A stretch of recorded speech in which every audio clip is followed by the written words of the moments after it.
back, boys. Like, can you do the snipe channel, or is that too difficult for you? No, I'm gonna switch browsers to Chrome and see what happens. Okay.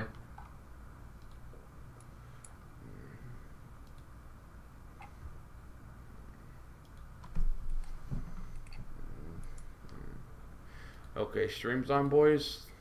Says streaming. Okay, sounds good. Sounds good. We're working our way there. All right, all right. Hopefully no lag for the Africa stream. Got a nice Burger King commercial. So last versus Killer is on Heartbreak Ridge, and that means this is a map where you can cheese on because it's a two-player map.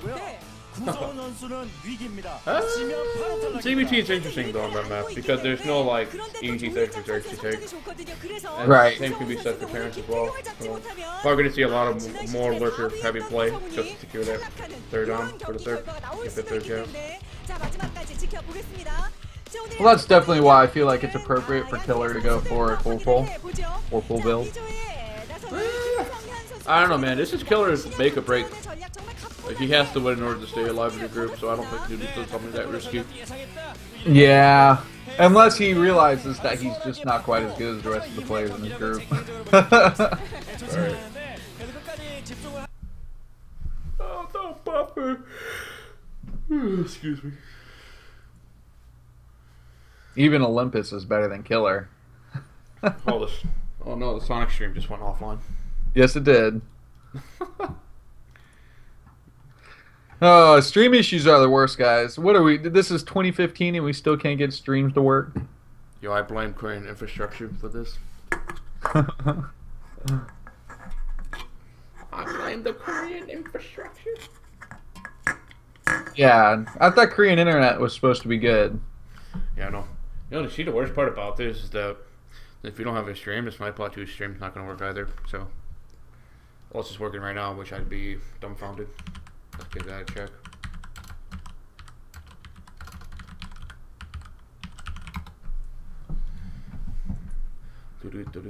Did it come back for you yet?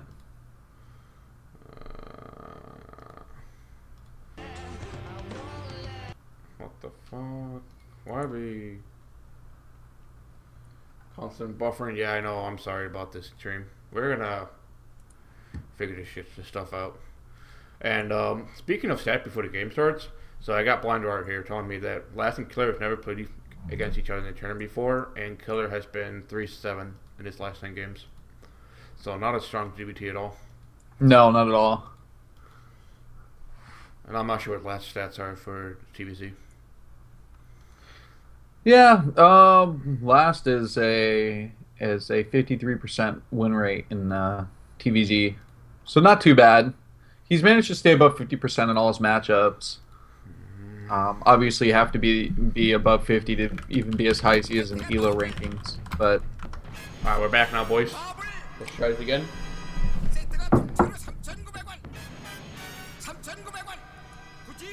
oh yeah, it looks like the game has started here. It has? Oh snap. Oh, yeah. snap. All right, ladies and gentlemen, we are now in the games. I'm Amazingxkcd along here with my co-caster and casting Archon, BisuDagger. And we are live with Killer versus Last on Heartbreak Ridge. When Sale gets back and it's the three of us, I have a new casting name for us, and I will reveal that then. Alright, so let's get back to the game, boys. So we're going to have Killer as the red Zerg on the left side, and we're going to have Last as the blue Terran on the right side. So what happened for the casting thing, though? Like, what happens if when Elegant comes to start casting? Well, the perfect thing is my name can include Elegant in the name, like the thing I came up with, so it's going to be perfect. Nice. But if we have a 4-player or 4-caster setup, that would be pretty insane. It would be. So I'm actually interested about Last Spidey pull placement. I thought normally he would try to put it right under the command center to just be a little bit more tricky with his economy, just glitch out those SUVs, but I don't think it really matters that much for him. Right. 2 hex me up pretty strong on this map. It is actually. Because of the fact there's a lot of ridges and like little hills for Terrence to cross, and also along the side thread It's really easy to attack the natural from behind. Very strong. You actually might see clips do something up and do something like that. We're going to see an early 12 hatch coming out. And white people in the crowd. More white people. They look like they got lost. Too old for StarCraft. Nah. Interesting barracks placement by Last there. He's going to use that and then put a SCV or a Marine next to it to block off his main. Meanwhile, we got a 2-hatch meter coming out, boys. High roll was right. Whoa, wait a minute, BisuDagger. Wait a minute. Are you seeing what I'm seeing? Yes, I am. That is a 2 barracks coming out, ladies and gentlemen. We're going to see Last going to make some nice macro cheese coming in. Going to be really aggressive with these two barracks. Pump out a lot of Marines early on. Killer should be, well, adequate to defend with this build. He's going to have an earlier spawning pool than normal. Where are you seeing the second racks here? That's the command center at the choke. That is? Yeah. You sure? Yeah. Oh, my bad. I'll have you know that I stayed awake for like...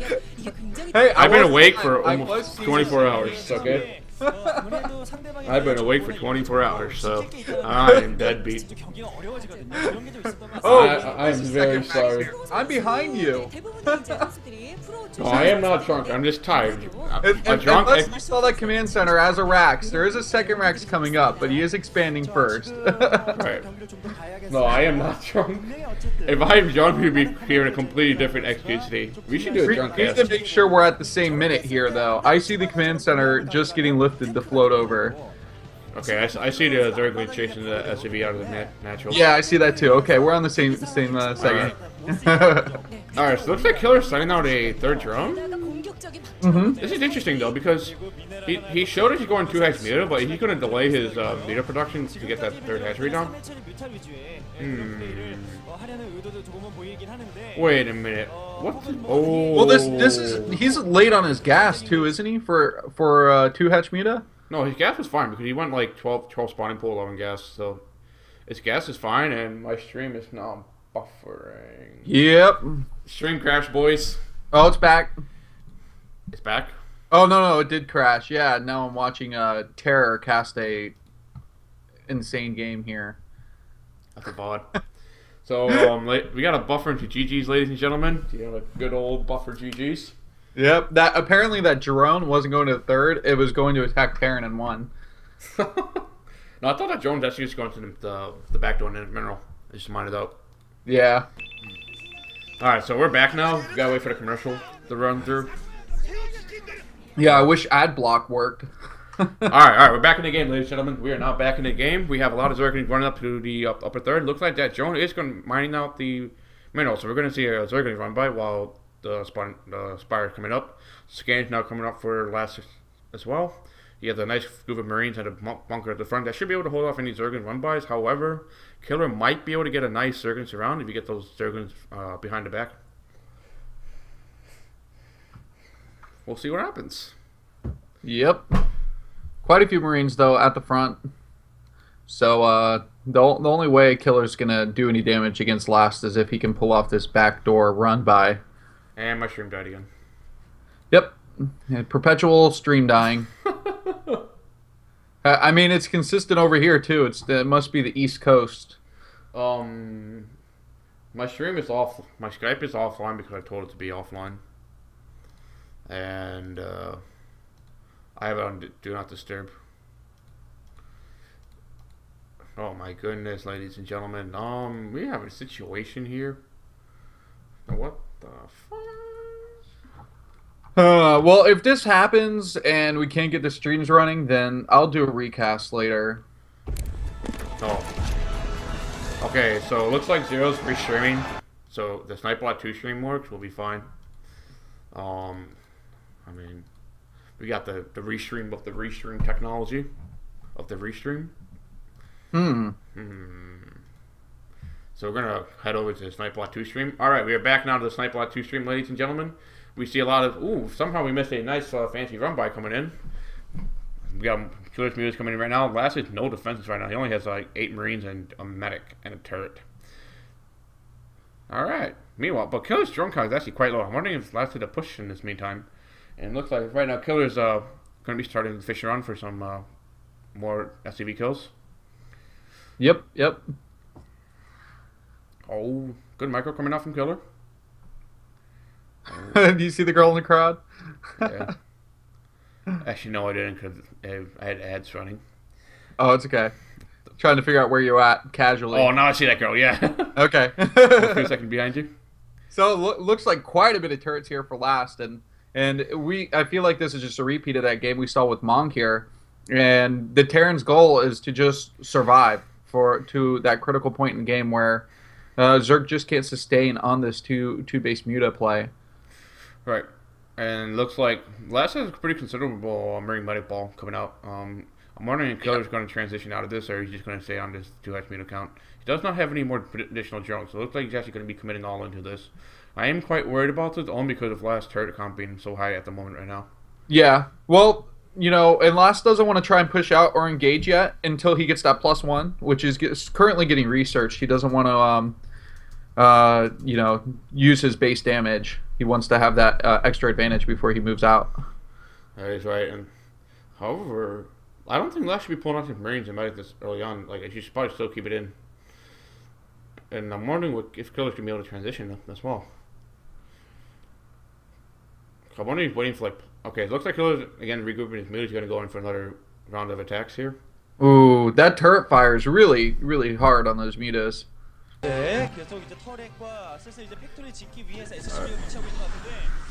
And turn your game sound down, I guess, apparently. I did that. Okay, cool. Okay, but here's the issue, though, with the 2x muta. So Killer's doing... While Killer's delaying Last is delaying his own tech. Right now, he should already have factory up, but however, he's now only started to put in his factory. It's actually going to be still quite a long time before Last gets his vessel, which is basically the critical point of this match. Right. So Killer's still in a decent position here, and I think he actually has enough where he could take a third, at least to get the hatchery down. But he has no drones in his natural base, so actually he doesn't even need a third. He might need to drone up a little bit more. Otherwise, there's no way to transition. Right, and I'm quite worried about this. I mean, Killer has the +1 attack right now, which is going to be helpful, but I still think that he needs to... I don't think this attack is going to continue to work anymore.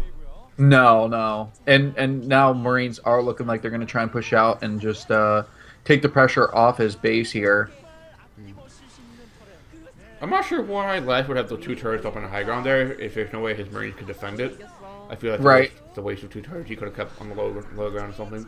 However, actually, here's the thing, though. I just noticed, Last SCV count is actually pretty low at the natural, so the Killer's attack is actually doing quite well. And right now, the starport is being built right now, so this is basically we're coming to the critical point in the game where it can be like one quick engagement that's going to decide a winner.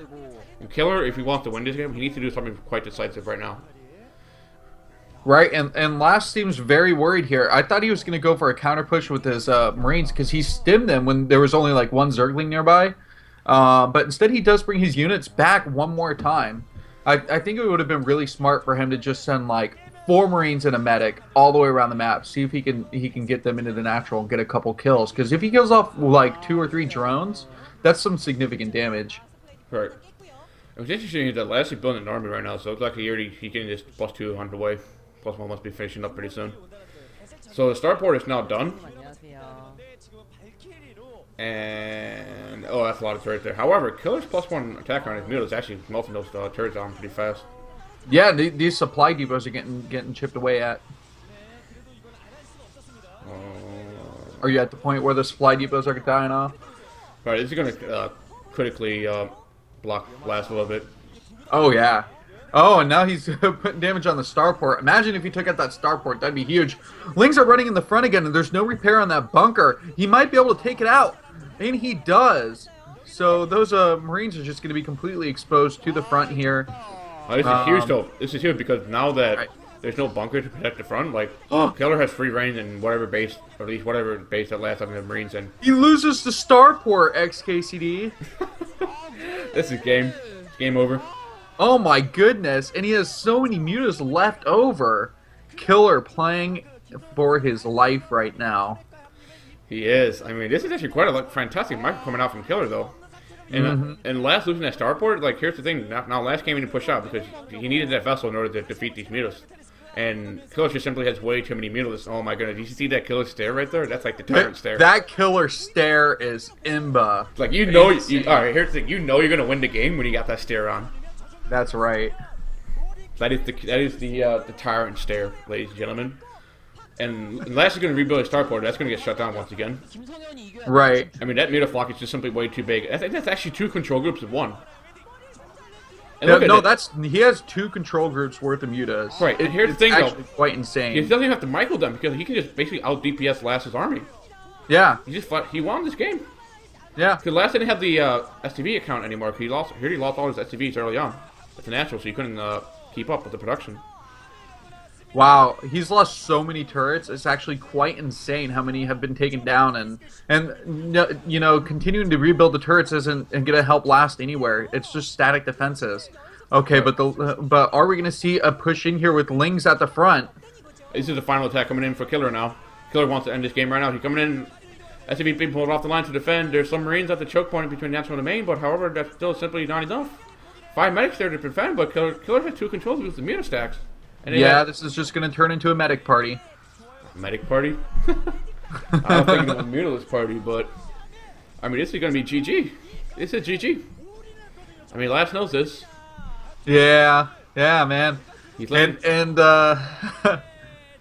This makes everybody question how good Last really is.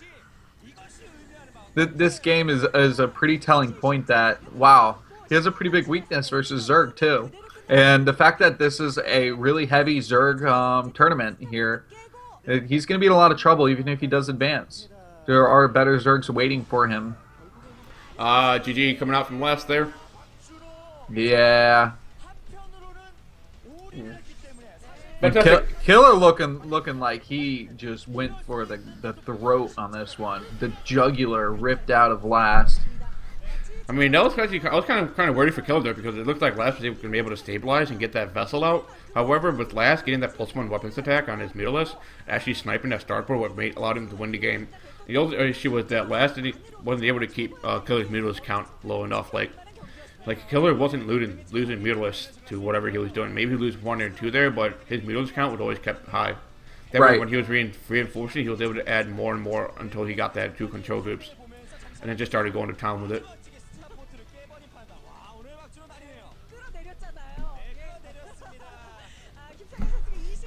He's just sitting there in his chair, like trying to figure out what happened. I know. That's what I was doing. I was analyzing Last's face because he's like expressionless. It's pretty impressive, to be honest.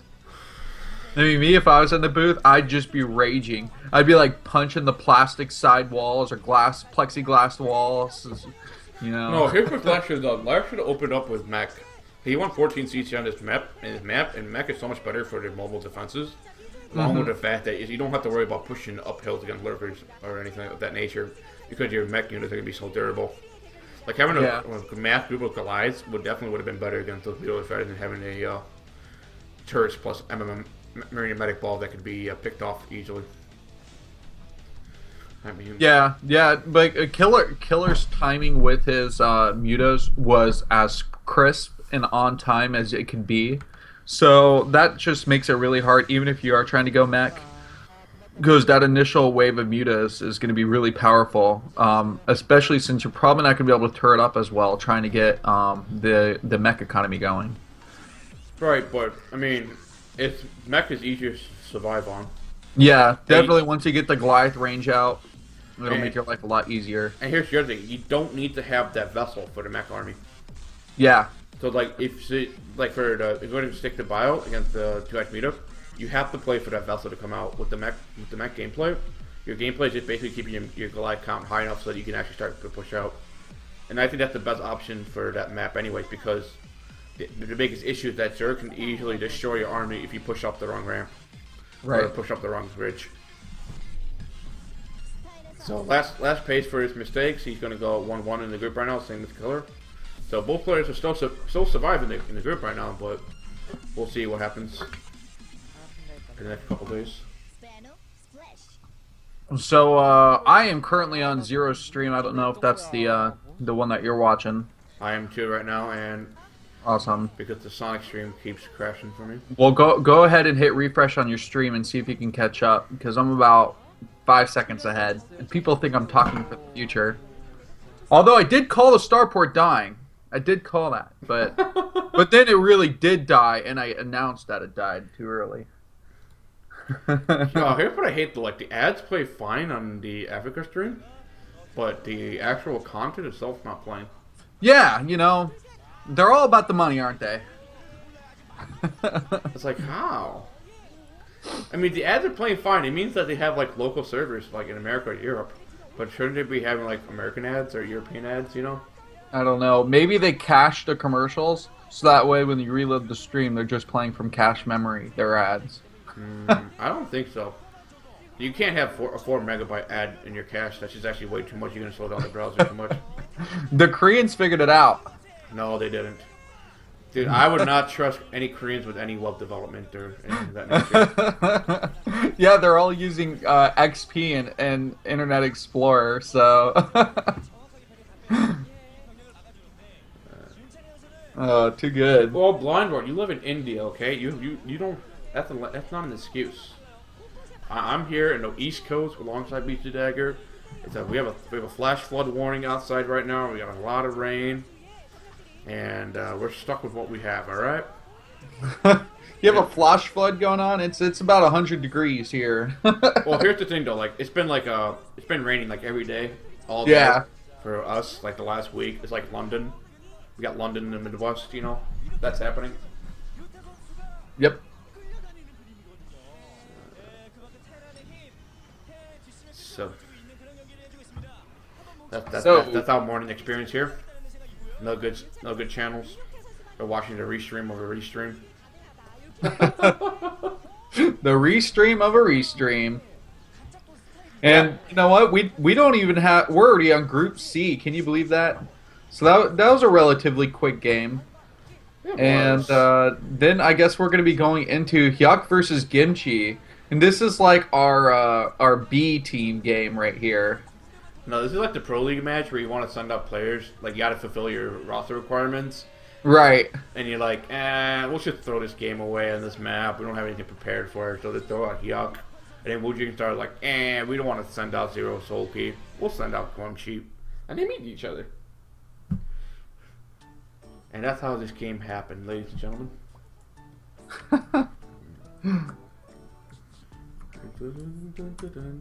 Yep, I guess every once in a while players that aren't quite as good are able to scrape through here. So who are you thinking is going to win this? It's a ZVP here. I would say Hyuk, actually. Yeah. He'd probably go for 2-base Muta. No, you can pull off a Muta build. I mean, it's just that when Hyuk does ZVP, he does it with Hydras. So... Yeah. It's okay to not have to transition out of Hydras. You don't need to transition out of Hydras. No, in ZVP, you just continue to build more and more Hydras. Yeah, so it works out for Hyuk. Yes, it does. Hyuk needs build that doesn't require him to make more units than others. Yeah. Maybe stats me you don't read your Skype messages? Well, that requires me to open up Skype.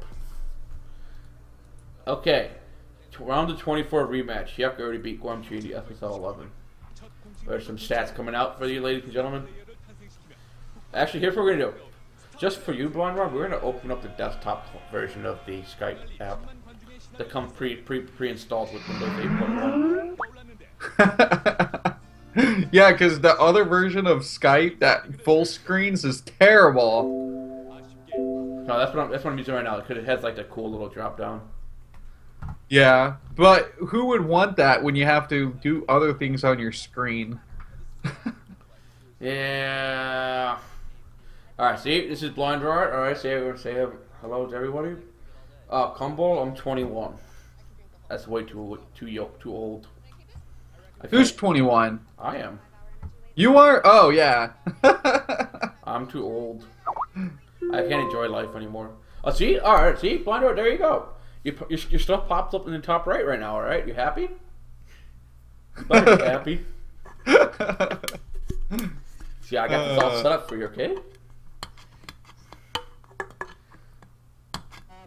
Hey, Tasteless was solo casting on the GSL the other day. The what GSO?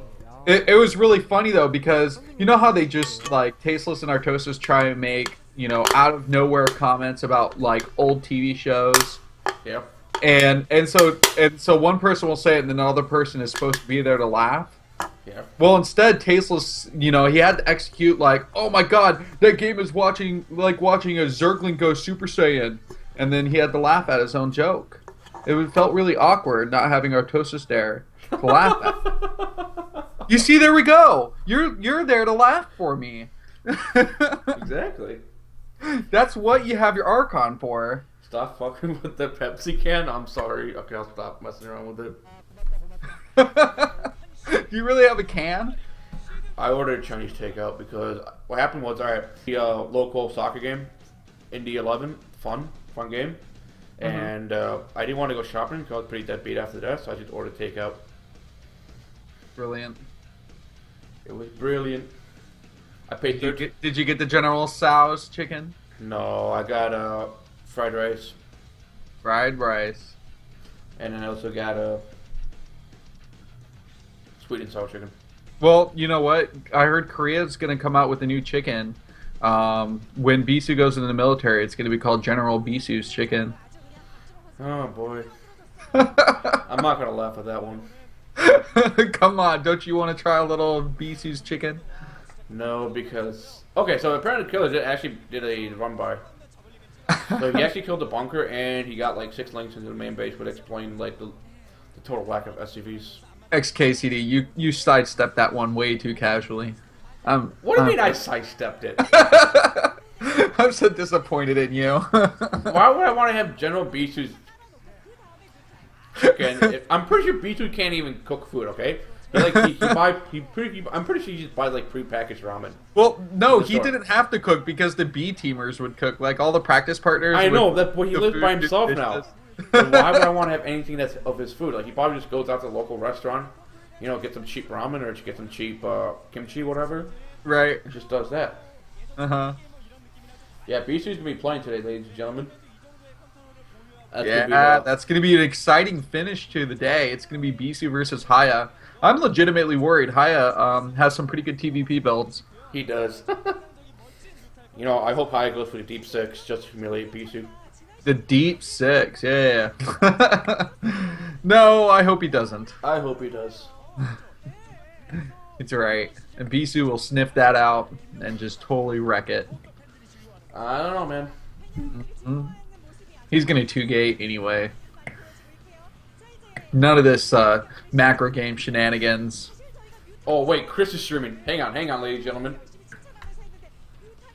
Ladies and gentlemen, we have Chris streaming. Also known... Oh, yes, Blinder, you're older than me. Let me see if my boy beat... Oh, shit. Oh, shit, ladies and gentlemen. No, what are you doing? No one knows what you're talking about. So, the stream BGVRTC? Yes. He also streams stuff, but he's offline. Man, it popped out he was online. Well, there's no Sonic stream? Hey, I am very aware of the Haya beating Bisu in that Hungry App show match. That was actually pretty insane. Bisu rolled him so hard in that game 1 too. But Haya, and actually I think he cheesed in the second game, but Haya defeated the cheese. He defended it and then came back and it turned into a macro game. So yeah, Haya pretty good. Yeah, he's pretty good. Give us game, SKC. Well, the game hasn't started yet, ladies and gentlemen. I'm trying to see if the Africa stream works, and it actually does. I'm surprised. Does the Africa stream work for you now, BisuDagger? Oh, I wasn't gonna risk it. I would risk it because it's actually much higher quality. I'm sure the viewers would love to see it. Okay, let's see here. We'll be synced up again. If you're drunk in Deep 6, it's called Deep Sex. That's a good question. I'm not sure who said that. I know it's one of those like girl blogs on TL. Like somewhere hidden within the hundreds of thousands of girl blogs. It's there. And the sea of girl blogs. The sea of girl. We need to make a Wikipedia for girl blogs. Yeah. That idea has been tossed around. But anyway, let's just get back to StarCraft here. ladies and gentlemen, we are now live with Yuck versus Guamchi on Circuit Breaker. This is Amazingxkcd alongside the co-cast in Archon, BisuDagger. And I'm gonna give me a second here while I adjust the sound. Whoa. That's right. Okay, we got that on. Let's disable this sound. Alright, so it looks like the Africa stream has finally stabilized for us, ladies and gentlemen. And we're going to have Guamchi, also known as G-Sizzle, in the top right as the yellow Terran, yellow Protoss. And we're going to have Hyuk as the brown Zerg in the bottom right. So, BisuDagger, tell me, what do you think is going to happen in this game? Well, Circuit Breaker being a giant map here, I think Gimchi's probably going to go for the, obviously he's going to go for Sares after he Forge expands. And then he's going to lose his Corsairs, like every other Protoss has done in this tournament. It's just unfathomable of all the Corsairs that have been killed off. And I just think we need a memorial for them at this point. I think we should just give a crash course in Corsair control. Right, we need a micro map. Okay, Blind Draw, I'm pretty sure I have more Liquipedia edits than you do, alright? So you need to be quiet. And meanwhile, we're going to have an overpool coming out for Yuck here. Guamchi's probing the main base. Right. And but in all seriousness, Ginchi really needs to try and go for the +1 Zealots. I think that would be the best way to deal with any aggression. Even if it's 3 hatch, once that +1 kicks in, your Zealots are pretty good.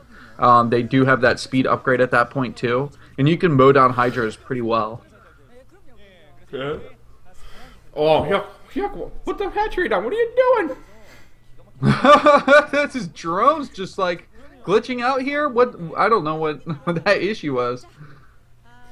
Oh my goodness, ladies and gentlemen. I have no idea what that drone was doing, but okay, we now have the hatchery down. Oh, those are some nice, interesting cheerfuls coming on over there. I can't read Korean, but those are pretty cute. Yeah, cute enough. Meanwhile, we're going to have Guamchi go for the Forge Nexus cannon build here. He might even be able to... No, he can't. I was going to say... Oh, whoa, that probe just got a kill. Guamchi actually got a drone kill here, ladies and gentlemen. Yeah, very nice. Very nice bugger coming out there. I mean, that's not going to slow down Hyuk that much, but just getting that one drone kill helps a lot. Yeah, but Hyuk already Hyuking himself, taking the late natural, now losing a drone to a probe. Yeah, he is sending his drone over to the far third, so... Yeah, I was wondering if he was going to take a fast third, and that would make sense, especially if he's going to go for, a super aggressive build here. But here's the thing, though, like, what Yuck needs to be very careful about, because the fact that his third is so far away on this map, he needs to make sure that whatever stats, defenses, or SimCity he has for when Guamchi's, like, first big timing attacks come in, it's going to be strong enough to repel in time for the reinforcement to come over. And generally in the PvZ, you don't need to take that far third. It's not the same way as a TvZ where you need to keep it spread out. So that way you have the Terran army making a choice on where they're going to go. He actually could have taken the third at the 6 o'clock, and that might have worked out better. No. Unless you're talking about the gasless third. I mean, taking the gas... I'm skipping over the gasless third. I'm not telling him to take that. No. If you're going to take that far, though, you're going to do it on the other side of the map. Because here's the thing, though.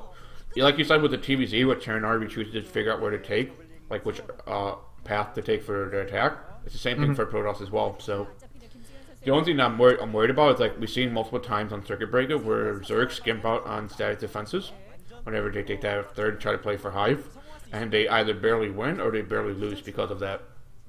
Right. So it's going to be interesting to see how Hyuk does this and whether or not Guamchi takes advantage of it. I think that is a first Zealot coming out for Guamchi now in the middle of the map. Yeah, and it looks like it might be scouting cross. No, actually just kind of stops there as we were saying that. I think we jinxed it. We did. But the Stargate is coming up here too, so he's going to be going into the Corsairs very shortly. Right. And we didn't get the chance to see the natural, so we're not sure if it's a +1 weapon spinning or what's the extension of Guamchi's build going to be. Right, I actually don't remember seeing the Forge spin at all. There was no mining. Oh! Ooh, Guamchi got himself into the pickle there with that drone there. Let himself get caught by the Hyuk's He was doing some decent pro micro at the start here. Citadel coming down too. And wonder what kind of tech he's going to try and get out of his Templar Archives. Is he going to go for a DT build, or is he going to go to High Templar right away? It might be a Sarah DT build, because we're not seeing any... oh, wait a minute, ladies and gentlemen. We're going to have a Hydra Rush coming out here. Yeah. And for those... Brood War has no production tab, which means that the casters have to know what they're talking about. See, that's how we know Brood War is a better game. Yep. Alright, Force Corsairs out. You're going to see the first 2 Hydras. Okay, that should be an instant reaction for Grumpy to make... Oh, there we go. Okay, so he's targeting that front Overlord, and I guarantee we're going to see a DT pop out here, especially since he wasn't mining from the gas at his natural, and High Templars are pretty gas heavy, plus they won't be too effective against this early Hydra aggression. Yeah, and here's the thing. This is what I was talking about in the other games, right? No, Grumpy is still scouting with that first Corsair. Like, he sees the Hydra, so he produces a lot of extra cannons here, so he should be safe against any, like, Hydra attack now, since Hyaku's committing to it, and he still scouted the variant that it's not a fake. And he still had his cannon up, so he's still going to have like a lot of SCVs, a lot of cannons here. However, his Zealot count is still pretty low because Hyaku's going to come charge in once he gets the speed. And does he have another gateway in his main base is the question, because that might be all he has for Zealots right now. And here's the thing though, Hyaku's already transitioned out of this because, like, he already killed 1 gateway. He already forced like 8 cannons to come out. So Hyaku's actually in quite a favorable position here. Like, you don't have to kill your opponent with a 3-hatch Hydra as long as you force your opponent to basically commit to the full defense and not be able to push out. Yeah, this is really good before Hyaku right now. So we gotta got so many cannons, absolutely insane.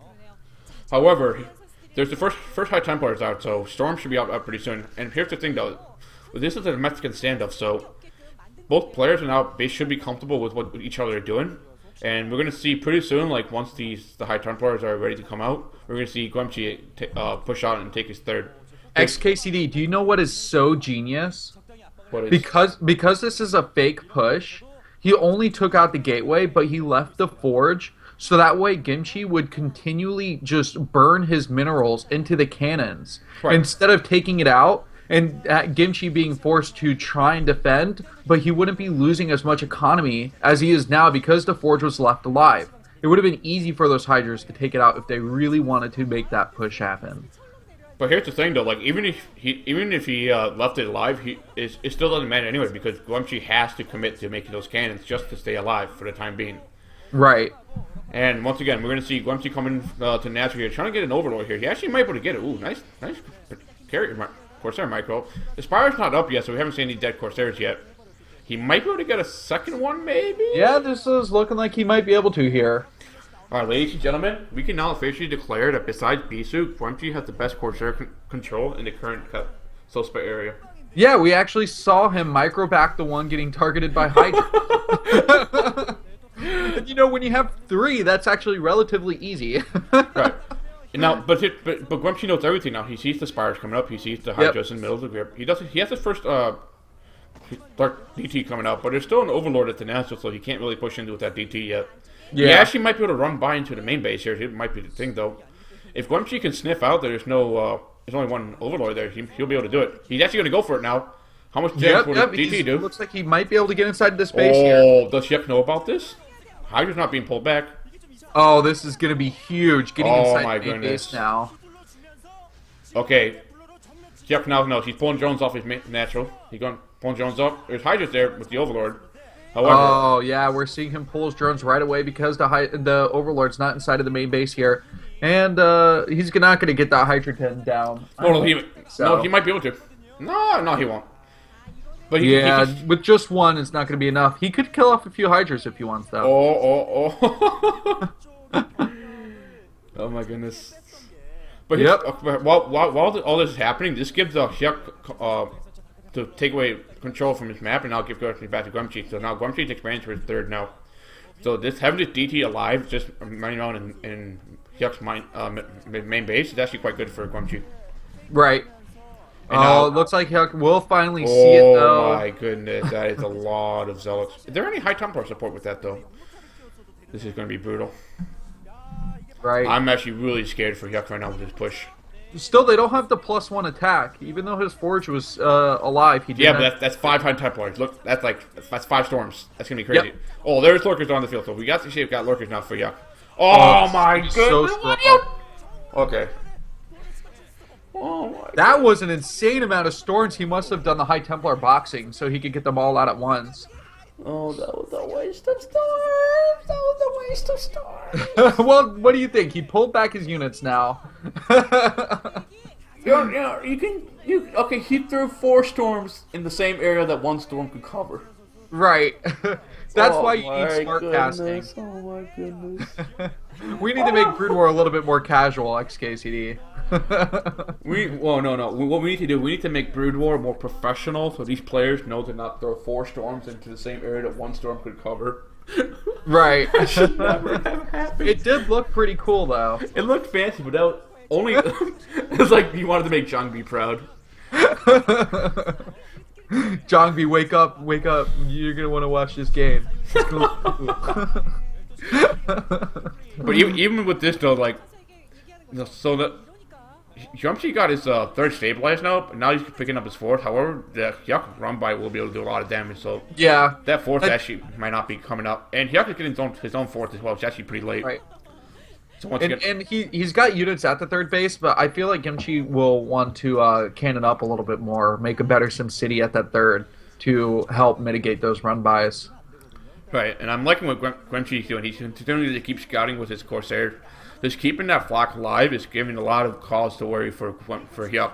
Like, yeah, we're actually seeing a game where, you know, if you keep your Corsairs alive, they can do so much in this game between attacking the Overlords, allowing DTs through, and scouting constantly, which is really important at this point in the game. Right. Hyuk, Gimchi does lose the Corsair, but he does get the Overlord first. I think that's a fair trade. Yep. And the Overlord speed being done here, and that's going to let Gimchi know, hey, there's more options. It could be drops, and definitely it's going to be harder for DT harassment to occur now. The flying Balloons are 25 minerals and 75 gas for a pair of 2. Those are called Scourges. Yep. So FYI. And the Scourges have only connected like once or twice in this game so far. Only once. Yeah, so... And once really, again, so here's the thing, like, Wemchi Corsair flock is too big now, so you can't even use Scourges to attack it. Like, Hyuk has to catch it out of position with his Hydras. And right. Guamchi has been very cautious about, like, making sure that doesn't happen. So, once again, like, Guamchi is he's dictating the control of this game. Yeah, the Scourge Corsair micros is very interesting because if you let them get too close before you decide to stop and try and attack them before they collide, you're going to get hit. But if you can anticipate it right on time, then you can stop and let the sprite rotate quick enough so your Corsairs are pointing at the Scourge before they collide. Right. And here comes Guamchi first big push on him. Now, he does have 3 observers with him, so any lurker shenanigans should be coming out. Oh, nice scouting by Guamchi there. You're going to see that Zergan run by. And it looks like Guamchi's actually going to split off his main army into 2 to clear out the map. And we're going to see Hyuk actually transition to Hive now. He needs to have those defilers now at this point in the game, because right now, Guamchi's army is too big enough that Larry units are not going to be able enough to control it. Yeah, I feel like Hyuk's Hive Tech is kind of behind here. And so even with the defilers out, does he even have Consume done so he can get the energy on his defilers in time to make them useful? Oh, I like what Guamchi's doing. Just see, Guamchi's playing Protoss right. Right. For late game, he's going to build that robotics facility. He's going to get those Reavers. the Reavers at his expansion. That way, they'll defend his expansion base properly. He's actively taking control of the map with his units, forcing. Now he's going to be on the aggressive side since he gets a big enough army. Nice storm there coming out. He's going to take out the first lurker coming in, and Hyuk needs to defend it somehow. Right. Or at least delay it long enough for defilers, because there's no way that he has the current army to ready right now. Reavers are definitely like the best defensive unit late game in PvZ. If you have 2 of them sitting on top of a ramp at certain bases, it's just nearly impossible to get up. Right. Oh, looks like here comes the attack. All right, looks Hyuk is going to be continuing to play defense here. I'm surprised the company's actually pulling back though. I'm wondering if he wants to attack the natural now. It looks like he was trying to scout for the 5th of Hyuk, but there's no... Yeah. Oh! That high And he tempo kind of had against- his Dragoons in an awkward positioning there. I didn't like that they were at the front, and his Zelts were having a hard time getting by. But since he's moving around his blob of Protoss units anyway, he will be able to rearrange how they're going to engage more optimally. This is quite sloppy coming out from Guamchi here. He's losing his reinforcements to... Yeah, I've lost about 3 High Templar there. That's not good. Those 3 High Templar couldn't defend this attack at the 5th now. Right. And it looks like we're going to have the Defiler Monk coming out for Hyuk. So Defiler should be out pretty soon with the Dark Swarm. And that will definitely help out Hyuk with his defense here while he tried to take his last 3 bases in the middle of the map. So we're seeing a nice long map grid coming out here, ladies and gentlemen. It's actually been one of the best games we've seen so far. Yeah, and I'm very surprised that Hyuk was able to get his army back to his natural base. I thought he was going to get sandwiched in between that 3 o'clock base and the Protoss army. So getting back just in time here. And one of the things is he's got a lot of lurkers with his army, and he's got to continue to try and make the immobile unit very mobile here, because you have to constantly burrow and unburrow to deal with the Protoss movement. Right. I mean, we're seeing some constant skirmishes here on the map while both players are trying to reposition their army for a favorable engagement here. Yeah. I wonder, since Ginchi is keeping the harass off of his mining bases, if he's going to try and transition into some drop play. Because I think that would be one of the advantages he could get himself. Oh, wait out, BisuDagger. Looks like Guamchi's actually going to start going for it. Right, right. He is pushing through here. He's got a lot of Zelts on the front that can kind of take the spike damage. Oh, nice. Oh, fantastic flank coming in by Hyuk there from behind. Guamchi might actually lose his battle here with a fantastic flank. However, those storms are way too much. Wow, those are are some really nice storms there. A few wasted still, but he was able to clean up that back flank. And he's still a few lurkers at the front that he can't deal with. Why? Because the observers weren't in that right spot to be able to see the lurkers attack. But here's the nice thing about that attack though. Like Hyuk traded equally with Guamchi, and because of that, Guamchi can't push him to any bases right now. Like, right. And like he's the current army supply he has, and nice attack there by Hyuk. They're still trying to force the engagement just to keep Guamchi's army supply low enough so that Guamchi can't like rebase himself. Meanwhile, it looks like Guamchi's actually going to expand to the top left here. Got that pylon up there, and I'm surprised that Hyuk's circuit didn't scout that yet. Looks like it's just on patrol. Yeah, I've been watching him move up and down on the left side of the map. It's been quite amusing. I mean, so we're going to see some Archon play here, ladies and gentlemen. We're going to have +3 attack on the... That +3 attack on the Zealots? It's kind of hard to see. Yes, it looks like +3, no armor upgrades, and floating. Protoss is floating on a 4-base economy now. The Natural is going to be running low soon, and taking a new base would be pretty nice at this point. That's right, sure. Like, it looks, we have the pilots up there, and meanwhile, Hyuk should be taking his 5th. So Hyuk is actually taking his 5th as his mineral only 3rd. Oh, nice high Templar snipe there. Diving three Hydras for that. I think that's a pretty good trade. Yeah, but a few Hydras did end up getting stormed there. Right, but they can always regenerate as long as Hyuk make sure to keep control.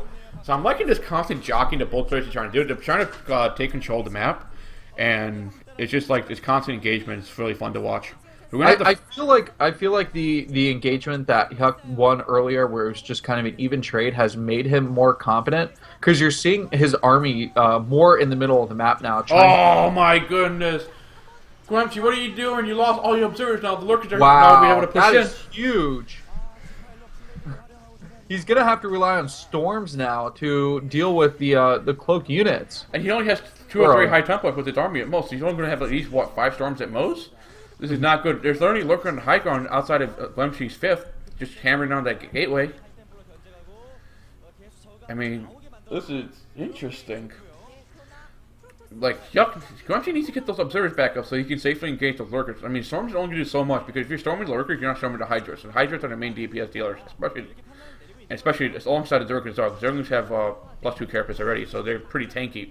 And don't forget they have crackling as well, so they're cracklings already, not just normal Zerglings.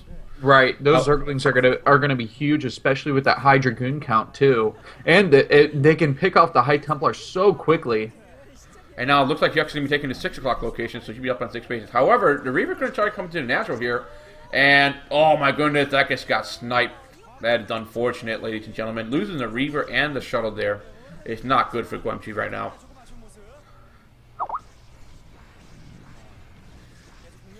Alright, ladies and gentlemen. I think Blind Rod tried to give me a stat, but ooh, nice. Oh, that was an okay Plague. Right. It was okay.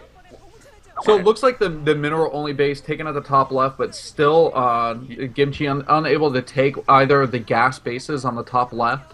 And those are going to be huge for him later on in this game. You got to think about the Vespene Geysers. Even though you can continue to mine from them, they're going to be depleted inside the main in the natural base. That is true. Once again, both players engaging themselves in the right side of the map. I think Hyuk wants to start attacking that 3 o'clock location. Ooh, right. Nice. I like that. Trying to take out the 3 o'clock base, though, is a mistake. Even though it's down the ramp, there's quite a bit of cannons. And unless he can use the Defiler to use Dark Swarm, he's not going to be able to get down. Whoa, BisuDagger. Did you just see what I just saw? Oh, let me see here. I'm about a second behind you in this stream. Hyuk never took his 30 gas. No. Okay.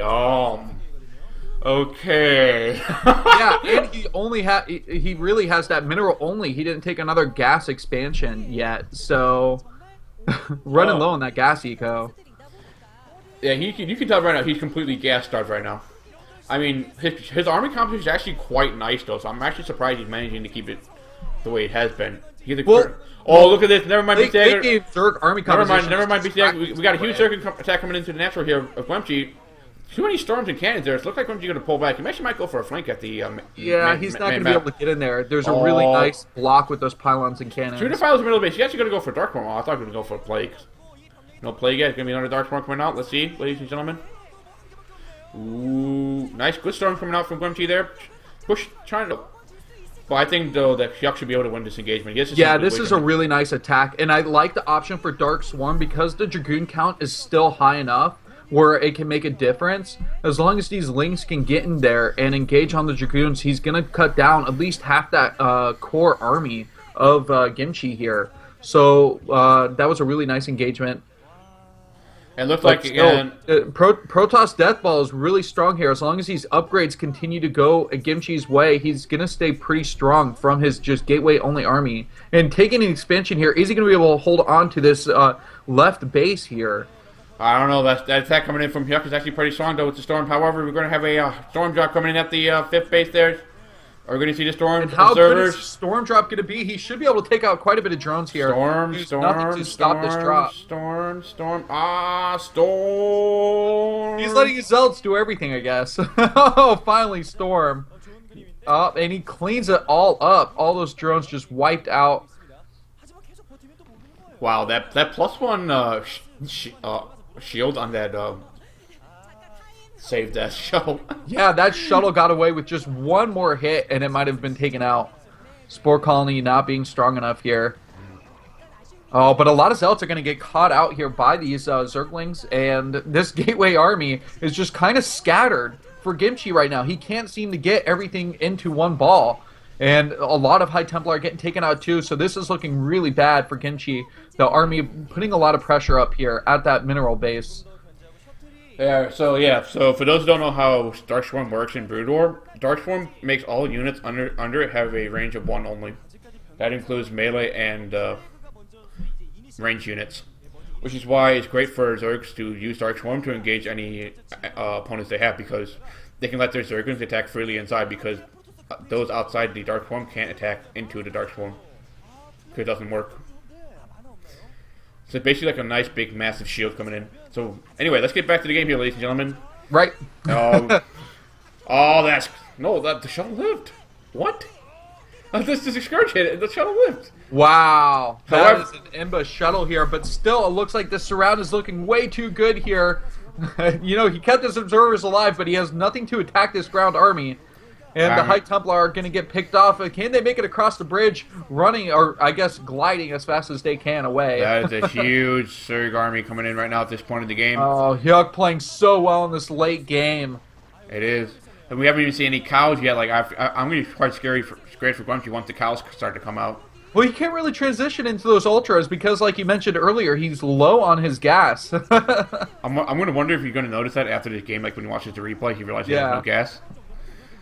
I mean, this should be cleaned up by Guemchi, though, but, I mean, once again, Guemchi needs just to stabilize and actually start putting pressure on Hyuk for him to win this game. Hyuk has been... but with... Okay, so he's taking an additional base at the 11 o'clock. So he's got 2 fresh bases if that Nexus goes up. He took out drones at that third, at the mineral only for Hyuk. And if this game continues the way it's going, Hyuk's going to fall behind in economy. And I think that Guemchi just needs to hold on as tight as he can and just wait for the economy to kick in, and he could be able to win this game.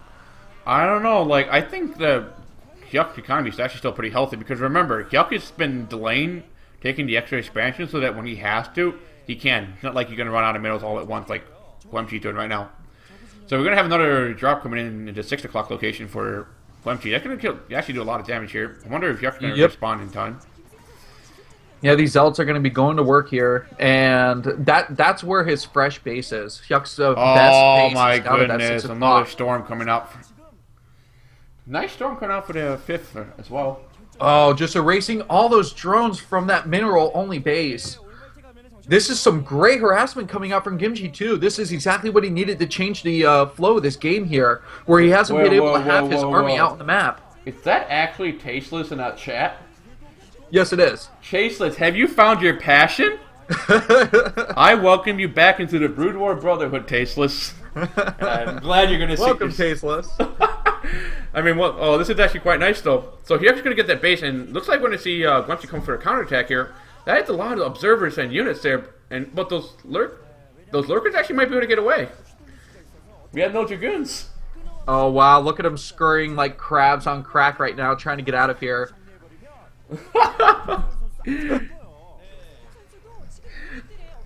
So the Protoss lost that mineral only at the left, but it's not going to be too major. He's cannoned up and put High Templars behind that that 10 o'clock location, so he's going to have that on hold. Oh my goodness! This is the first time we've seen the Protoss army move out in the last 15 minutes of the game. Really, he hasn't been able to apply any heavy pressure here, and now with the Reavers and the Archons, it's going to be really difficult. Oh, nice play! What a play! That hit completely everything in that group right there. And now that's exactly what Hyuk needed. Oh my goodness! However, those Reavers though, they're able to hold that position right there. This is what we were talking about earlier. Like for Guemchi to come back into this game, he needs to be on the aggressive here. Right now, Hyuk is on the back foot. He's going to lose his 6 o'clock here, and however, that plague is still under effect, so that should be still quite effective here. But here's the thing: Archons can still tank even if they're plagued because they're only losing their health. Their shields are so strong. You only have 10 health on the Archon anyway. Right. So it's going to be good for him. This is going to be nice for Hyuk. He's going to get the clean up the reinforcement coming in from Guemchi. However, he still needs to worry about that Protoss death ball in his bases. And once again, I feel like if he had cows right now, he would have been able to close out this game. Yeah, well, still, as aforementioned, he's low in gas. He just lost his fresh base at the 6 o'clock location. Going to be losing this mineral-only base on the left side, too. And, oh, huge drone transfer. Is he going to lose him? No, he's not going to lose him. Oh, wow, this Scarab does actually, no, looks like Hyuk may actually be able to clean this up now, but... These upgraded Archons are way too strong. The 22 and plus 50. 3 attack is just going to tear everything apart. He's 22 kills on an Archon and 15 on the other. 19, 21, 22, oh my goodness. Full upgraded Archons. This is just the scariest thing you've ever seen here. Oh my goodness. Hyuk is actually out of minerals. He only has 1 mining base right now. Wow. And, well, Guemchi still has... gas. Guemchi still has 1, 2, 3, 4, 5, 6 mining bases right now. And there it is. Hyuk taps out. GG! What a game. What a game. Oh my goodness. What a game. So yeah, I actually did not anticipate Guemchi taking a game off Hyuk, but apparently he just showed us some of the best PvZ we've seen in a long time. I mean, that was just solid PvZ. That was amazing. I will say both players played pretty well overall. I mean, that reminded me lost that game. He only made a few critical mistakes that just kind of changed it for him. Right. I think that all that comes down to is missing that gas at that third. Hyuk never had that. That completely severed his gas income because he was basically forcing himself to go heavy, start going heavy when his build wasn't allowing him to do so. He wanted to go hydro lurk there with the Valor support, and not expanding early on enough when he was being on the aggressive path. Like when he was attacking Guamxi's army in the middle, he was trying to go for the base poke. You should have been expanding behind it earlier and get those bases up and running, so that like when he's able to reinforce those attacks. Right. Yeah, it's one of those things where it's like you can look at the entire game and go, okay, the drops at that mineral only were really good. The storms there were effective. He dropped zealots at the 6. He took those out. But if you want to look at that one moment where you could say Hyuk lost the game, it was probably because he didn't take that gas. Yeah, he didn't take that gas.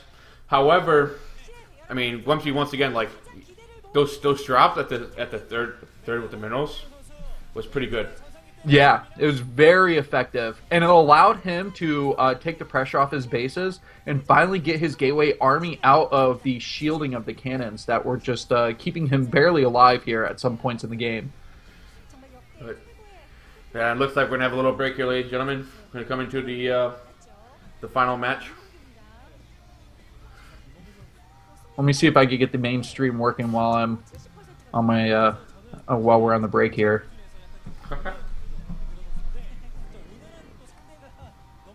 So our final game here is going to be on Group D, and Group D is going to be Haya versus Bisu. So we're seeing the trinity of the non-mirror matchups today. I wouldn't be so. What's that? I think we need to sell ourselves out on Twitter and say it's a Bisu match coming up, so everyone starts joining and starts watching. That's what everybody is here for. People are waiting for that Bisu matchup. And you know what? Everybody's going to enjoy it so much more because he's playing on Windows XP. Is he actually playing on Windows XP? Oh, yeah, Bisu is. I thought he was.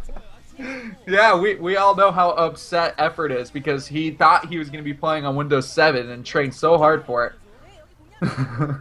I like how the chat is like trying to get Tasteless on the Skype call here. It's up to you, Tasteless.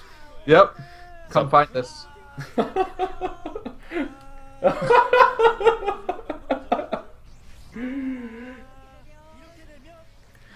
You're more than welcome to come join us. Yeah, Tasteless. I don't know if you realize this, but we're GOM TV brothers because I got to cast the classic season 4. So not quite the prestigious season 3 at all. But still, it's pretty fun. And who won that? Didn't Haya win GOM TV Classic Season 4? I thought Zero did. No, Zero didn't. No, Haya did. Yeah, he won that. He did pretty good in that tournament. And he beat out C in the TVT Finals, which is pretty big. I thought C would have cleaned up that that Finals. He's a better TVT player, in my opinion. But it was offline, so that's why C lost. Oh, Haya oversee you. Thank you, Hyro Gambit, for the status update there. And no, Blinder, I'm not going to say that on stream.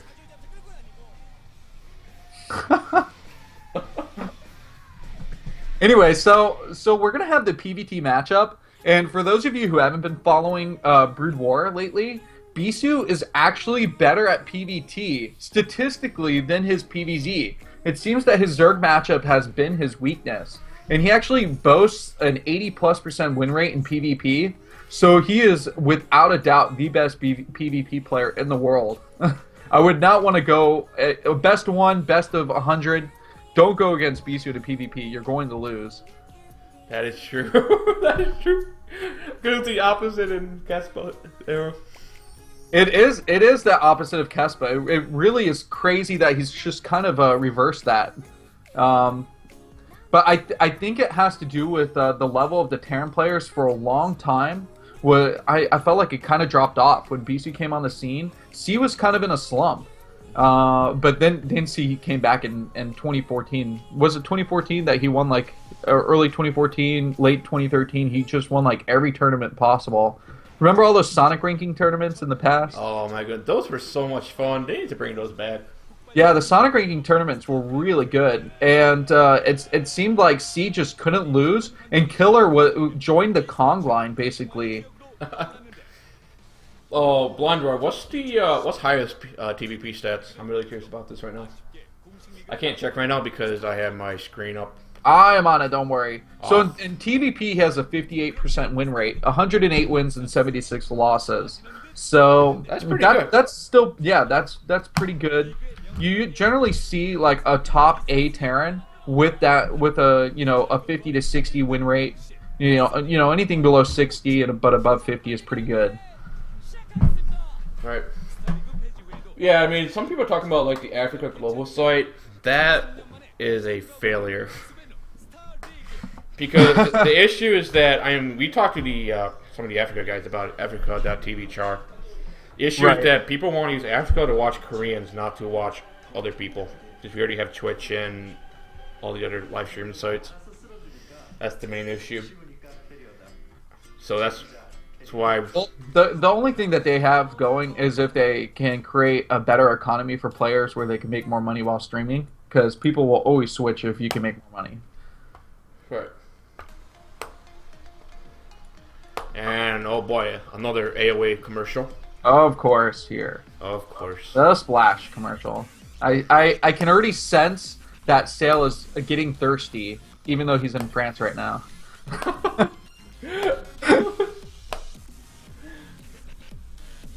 Man, okay, so but Sale's on vacation, so Sale's on vacation, so there's no way he's going to see this. Oh, but he senses it. He just knows that it's currently being played. I don't know, man. I don't think Sale would be up right now watching Brood War. So over the last 10 or 12 Okay, days, someone helps Tasteless right now ASAP. Get him on Fish server. Very easy, very simple. You download what is this? You download the MCA launcher, and it'll set you up already. Oh yeah, people will tell him how to get on there. Yeah. So chat, help him out. Help a brother out. Get him on that Fish server. But XKCD. So looking at highest stats here, he's 10-2 over his last 12 matches in TVP, which would sound good. But the players he's beat consistently are Pure, Shuttle, and Jaehoon. So those results are not bad. Yeah, so if anything, his TVP is probably a lot worse right now. So, I mean, we can't really say much about highest TVP then at this moment. I mean, I can tell you what it's going to look like, but we'll have to see if highest has anything prepared for Bisu. Because if you're going to play against Bisu right now, you need to have a very specially prepared build in order to even match up to him. And we haven't even mentioned the map yet here. So it's going to be on Neo Jade. That's a smaller 4-player map. Neo Jade. All right. Look at it here. Like off 2 bases, you can turtle up pretty good. As a Terran player, you can defend on the high ground. Now, if you remember in the Kongdu Stars League, where Bisu played Mind had a really good 2 base. He was expanding to a 3rd, and found a really good timing attack where he pressured and contained Bisu on 2 bases. And Bisu's only option was to counter recall attack, and he wasn't able to get any damage done in those counter recalls, and just got crushed. So those storms, man, those storms. If Hai can do the research here, he can find that timing and weakness that Bisu has in his PvT on Neo Jade. Those storms. Yeah, those storms were terrible. That'll be another gift. But still, nothing is as good as the probe that defused a spider mine. Oh my goodness! Someone needs to link Taste with that. Link that spider mine gift. That was fantastic. Yeah, and LitaBot was posting on Team Liquid, and he was saying that if you line these spider mines up correctly, you can defuse 2 spider mines with a probe because it will screw up how they are triggered. Yeah, but it has to be pixel perfect, apparently. Yeah, it really does have to be pixel perfect. But of course, he can do that because LitaBot is one of the leading AI Brood War tournament competitors. He says that he functions at 4,000 APM per second or something, or is it 20,000 APM per second? Something ridiculous like that. I guess it'd be called APS.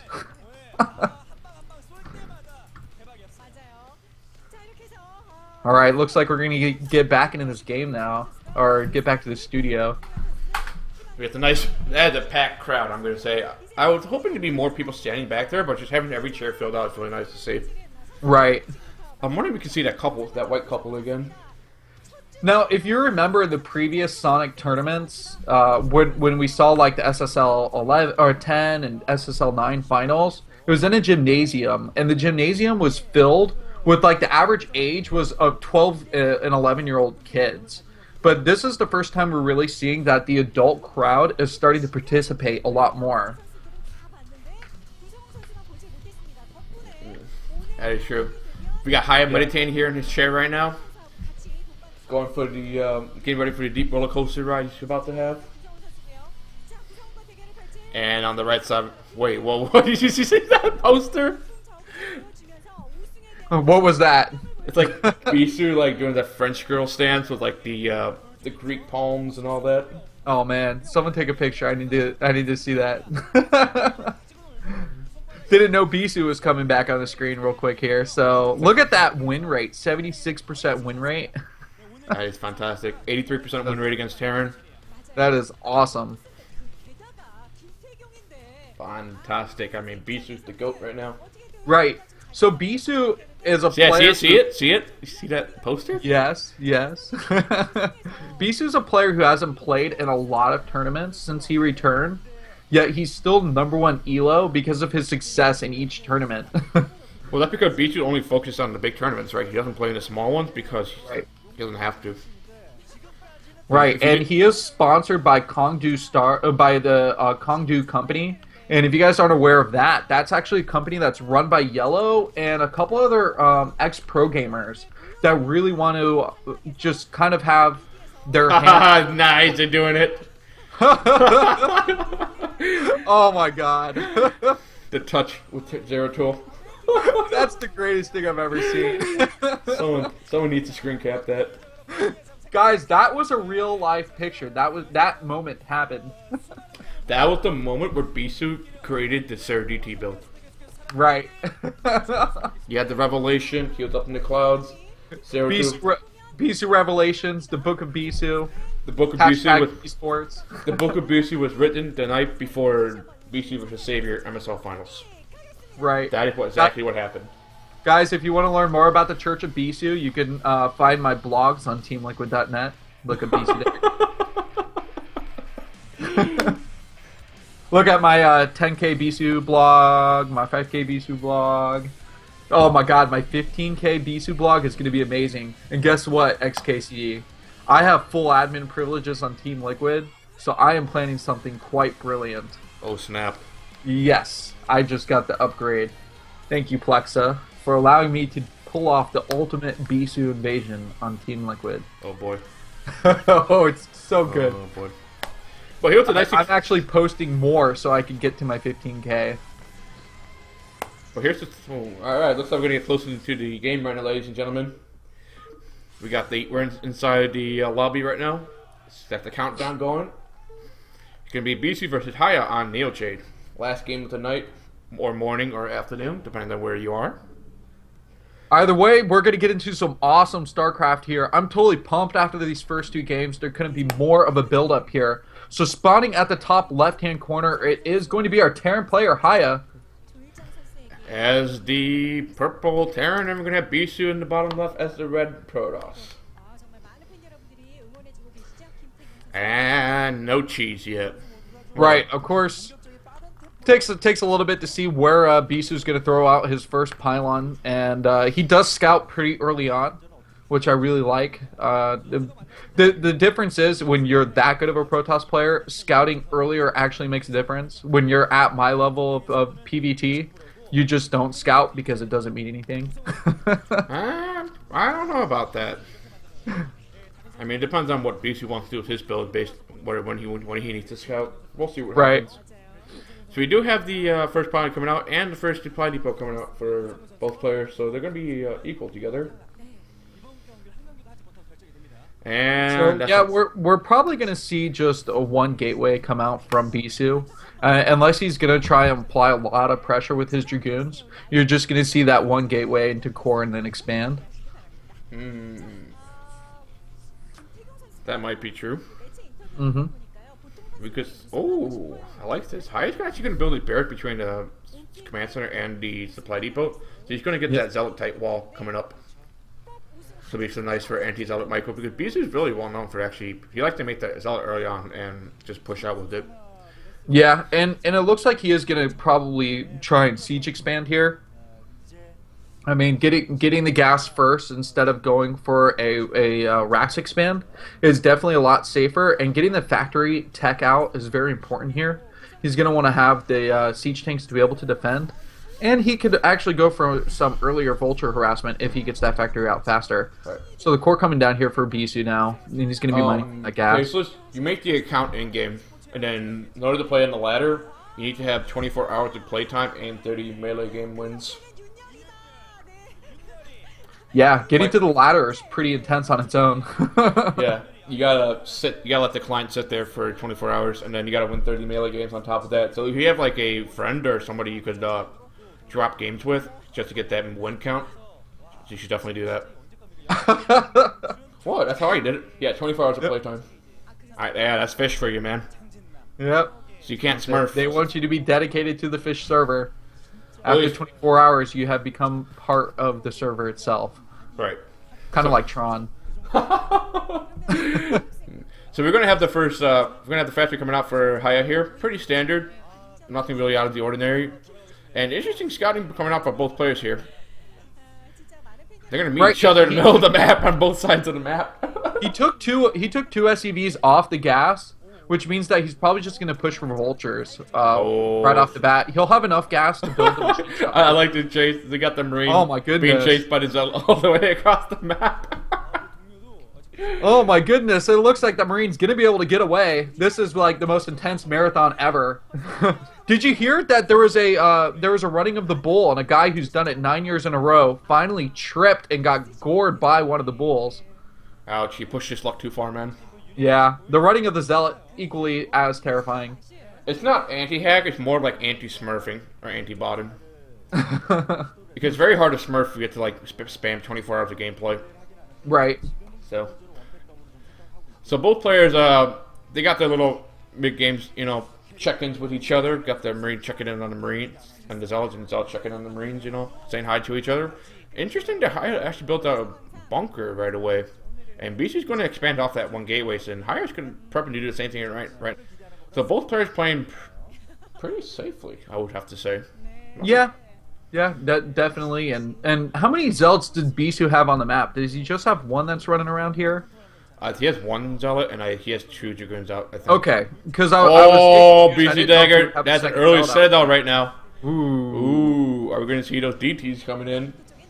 Yeah, that Citadel coming down, and the Dragoon just pounding on that bunker with its beautiful range upgrade. Beautiful. Oh, okay, Haya needs to get that Vulture in. If he can get that Vulture in, this game will be completely in Haya's favor right now. Yeah, it'll definitely blow up Bisu's plans here. But what does Haya have going for him that can deal with DTs? He has the Vultures out with the Spider-Man build here. Once the Spider-Man is done. Well, it depends on what Haya's scouting wants to do. Does he want to go for the engineering bay first, or do you want to go for the academy? It's going to be up to him. Yeah. And I think that he's probably going to go for the academy, unless he senses that there's going to be drops. Oh. We got the robotic facility coming out, as well as the temple archive. So Bisu is going to be going for the DT drops here, ladies and gentlemen. And here's the deal. Sometimes you see a Terran player build their supply depot out. Yeah, there is a starport here, and that's going to be very difficult to do drops if a Wraith is patrolling around. So I guess that's his option for defending against drops. But as I was saying, the south of Haya's base, really, it's still in the fog of war. And you can build a supply depot a little bit further in that direction to just give you that vision of anything that's going to be dropped in. Right. I mean, that's only if you decide not to build turrets. But do you know that Bisu only has two gateways at most, so it's not really that much like army supply. Right. Oh, looks like Haya's actually be going for drops himself. He's going to get the control tower up on his starport, so he actually might be going for some drop plays himself. This is the same thing we saw with Mung versus Free. We saw how successful was that? That game was interesting. It definitely was an interesting game, and Actually, it wasn't Mung versus Free. It was Sack versus Guanchi? Right. All I remember is Free getting rolled over by a bunch of vultures. Oh yeah, that was Mung versus Free. Because his DT drop got blocked so badly. It was fun. Yeah, it did. Okay, so here comes the shuttle coming across the map now, and oh, did you see where he put a Marine? Oh, this is fantastic. It might be right within vision here. Oh, wait, BC turned away! BC turned away! He's gonna get seen here. Oh, behind the scene, he saw the Marine. He's moving the Marine out. He saw the Marine down. The vultures are in the main base here. They're going to be mining up the shuttle right now. We have a supply academy base going down, so Hai's going to have scans pretty soon. He needs to get these mines on these DTs right now. The DT needs to attack the mines. Oh, wow. First mine drag coming out. On the spider mines right now. He's going to defuse them. Oh, he almost dragged the mine right into the SCVs. This is getting really tense now for Haya. Oh my goodness. Neither players have made any kills yet. Okay, first SCV go down. Marine is attacking the shuttle right now, and the academy base done, so we're going to have the scans coming up right now. Oh my goodness. Oh, but the Marines are taken out right away, and Bisu, I love how he's just keeping that shuttle right there in case he does need to airlift his units out of this base. Oh, there's the Wraith though, there's the Wraith. He's trapped in, but they're going to be taking a lot of damage on the supply depots here, and he could supply block Haya here. But here's the thing though, I think this is actually favorable coming out for Haya in the end, because here's the thing. Haya can do another drop of his own. Bisu's not going to be ready to get the micro to DT at the same time. And the DT didn't do actually that much damage. It stopped mining for a little bit and it got a supply depot, but that's something Haya can manage to recover from. However, fantastic read by Bisu here. He saw that the drop was going to come in, so he moved the Dragoons in preemptively. And only losing a few probes there, like maybe only one or two. That was a really good defense. Wow, great defense by both players. Really well once he scouted out that starport. He knew exactly what Haya was doing. Oh, that supply depot's going to burn out. Oh, that's going to suck for Haya. I mean, but that was great defense by both players, though. Like, they didn't, lose that much out, and they both had limited armor because of their drop technology. Do you know what Haya lost, though? Is he lost a lot of those spider mines. And yes, spider mines are free, but usually you spread them out to get a lot of vision on the map, and it stalls the Protoss army a lot because they have to spend their time using an observer and slowly moving across the map and diffusing them. But instead, Bisu really isn't going to be constrained by having to pick off spider mines if he decides to try and push out with small armies and move around the map. So that's just one of the things that Haya did lose out on because he put all those spider mines in his main base. Right. However, I will say two things. One would sound stupid, but those mines are actually great anti-recall mines. And two, I feel like it's better for the Terran to stay alive now than to play ultimately and be dead now. So I agree. The spider mines aren't a bad thing. It's just the fact that out on the map, there's not that constant vision that you have by the spider mines being spread out. So just one of the few disadvantages that came out of that engagement. Alright. Looks like both players are expanding right now together at the same time. Both players have their armies just hanging back right now. No reason to really push out on the map to fear losing the crucial units that need to be kept alive right now. Looks like some Haya might be prepping to go for another drop. His vultures, it's only the vultures, and his dropship is actually pretty low HP. So if that dropship gets got, it may be tanked out completely and just shot down, which will not be good for Haya. Yeah, Bisu's observers are kind of picking up on everything that Haya's trying to go for here. He does have this third base that he's taking down at the bottom. And so Bisu's economy is in a really good position here. Although Haya's keeping up. He is taking a third command center too. Oh my goodness! Oh my goodness! Oh my goodness! Fantastic probe. So many probes getting taken out pretty much instantly by these vultures. Oh my goodness. And that's going to set Bisu so far behind. That was fantastic by Haya. They're getting that probe transfer early, killing a lot of probes there. It's definitely going to help out Haya in the long run. Great sense there by Haya to be peeking in at the time when Bisu is going to transfer his probes. He does actually have 2 more vultures alive and natural here. He's going to get more probe kills. Yeah, the vultures are going to get a few more kills here too. But fortunately, that does get cleaned up for Bisu. And now Bisu's going to try and put his harassment on this third base, maybe before the tanks are in their optimal position to defend it here. I mean, both players are like. I mean, it's been an equal game so far right now. No, neither player has been basically winning right now. It's been equal. Bisu's going to be expanding to his fourth, and he's going to get arbiters out pretty soon. So the question is, what Bisu's going to want to do with those arbiters? You're going to go for the stasis field first. You're going to go for the recall. It's going to be kind of difficult to recall into the main base because there's already a lot of mines there. So maybe I think stasis is the upgrade that he needs to go for first. Even though Haya's not showing the threat of pushing out, and it seems like he's probably going to max out before he wants to push and make sure he has the mech upgrades that are necessary to take out Bisu.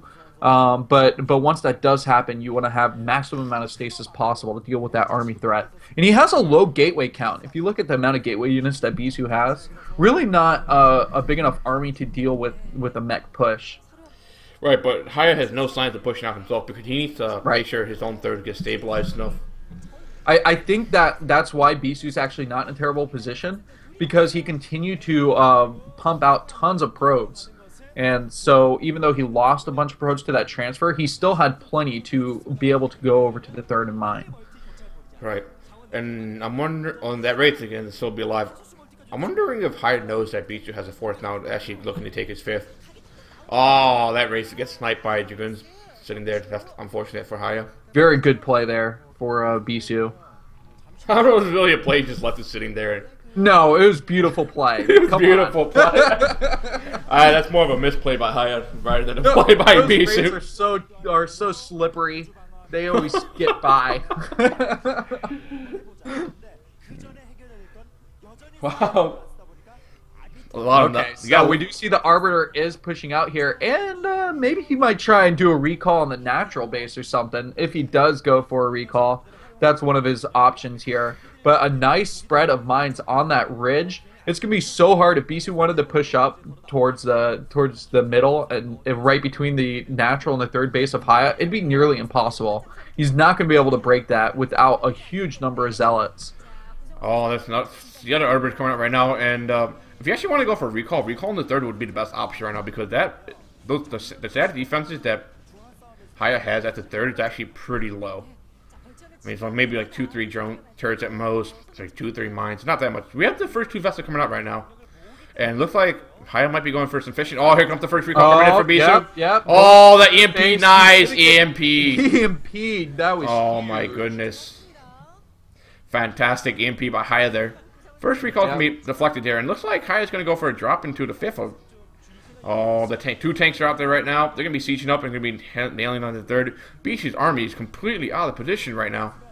Yeah, he's not going to be able to deal with this. And what? Okay, so the tanks were picked up and taken out. A few Dragoons were able to get in there. So nice play by Head to just kind of do a little bit of a drop in and come out with those tanks alive. Right. So this is like a typical Bisu versus C game, and this is a map that Bisu and C play like infinite best of threes on the fish ladder. And what Bisu does typically at this point in the game, he'll take one more base at the right at the 3 o'clock position, and then he'll start going for as many recalls as possible. But as we saw, Haya is in a really good place for defending. He has the EMP available to him. He has spider mines down. He has turrets in the right spot. But what he doesn't have is a fourth base. So if this push that Haya is going to be forced to do eventually doesn't work, then Bisu can find him far ahead. But what he's doing now is just constantly taking bases so that way he can re-macro once he does take the huge losses that the mech will give him. I always find it hard for Terrence to take a fourth base on this map, just as simply due to the nature of, okay, ladies and gentlemen, we're going to have carriers right now. We're seeing a carrier switch come out from Bisu. Is he going to pull a movie and lose to himself? I feel like this is Bisu GGing without typing it. Like an offensive GG or like a I actually lost GG? An actually lost GG because he's building carriers. You don't believe in Bisu's carrier micro? Oh, no one believes in Bisu's carrier Oh micro. my goodness. Haya once again getting another huge probe transfer kills with the vultures. Getting the first person view of how beautiful his vulture micro is against these probes, taking out a ton of them. And you know, Haya might sense this, because the gateway count, again, is still really small for the point that Bisu's into this game. Right, He should have a lot more gateway units, or it's carriers. Right. There's no way about it. Right. And Haya did notice, okay, I just had like a really nice train of thought going on right now, and I just completely lost it. Yeah. Oh, looks like Bisu maxed out right now. He's going to go for an engagement here. This is actually pretty sloppy. The results are running by themselves here, but they're not doing anything done. The Cheese Tank fires way too much. Bisu's going to be forced to back off. That's a mistake, unless he's trying to, like, lower his supply count by killing off a bunch of Zealots, which may be possible, because he does have a huge amount of Dragoons.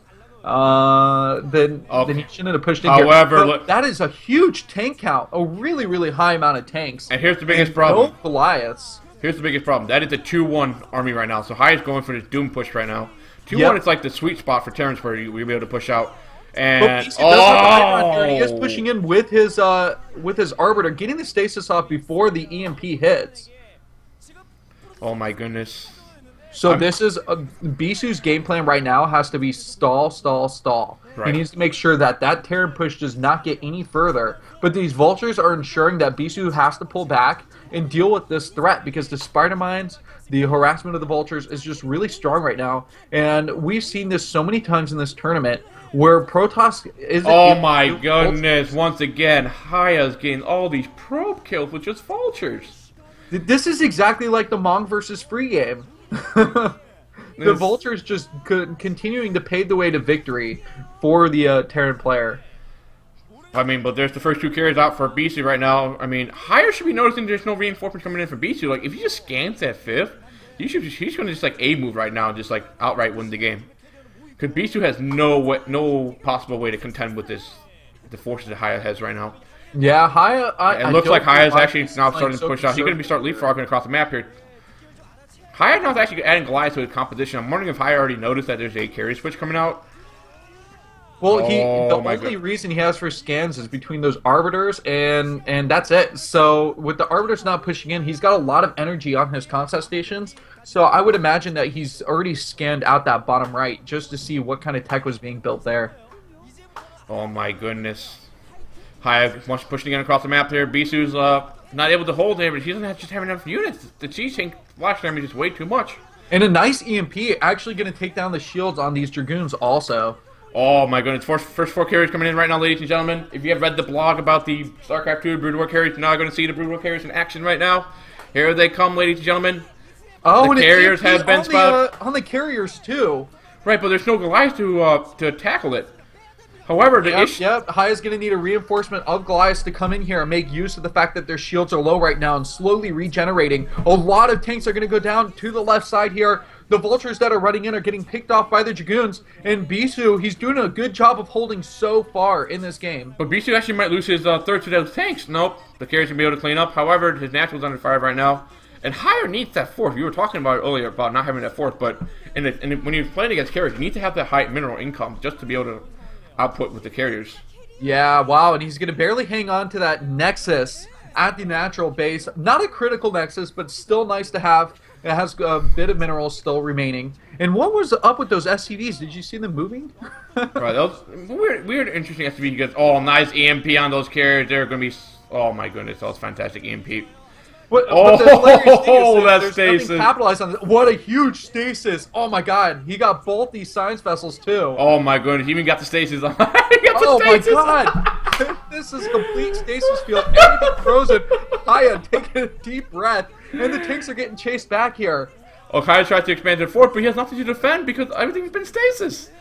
Oh my goodness. Okay, so Bisu trying to find the weaknesses in the army, but actually the army is staying relatively safe right now because the stasises are preventing the units from being attacked. The tanks are going to get on stasis first, and that's what Bisu's hoping to do, is take out as many tanks as possible before the Goliaths can do their attacks. So this is going to get really intense here. Meanwhile, attack at that 4th base of Haya. Was that a DT in that base?